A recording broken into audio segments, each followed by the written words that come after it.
The Veritas Chisel Plane actually turns out to be quite good.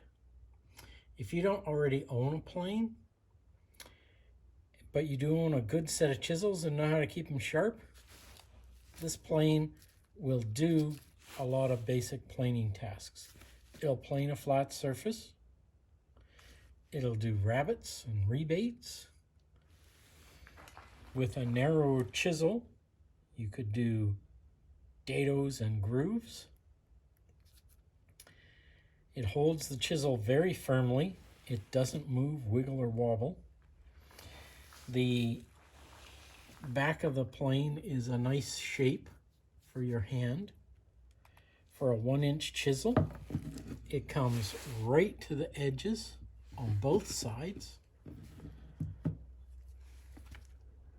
The front of the plane gives you a good guiding surface for your other hand.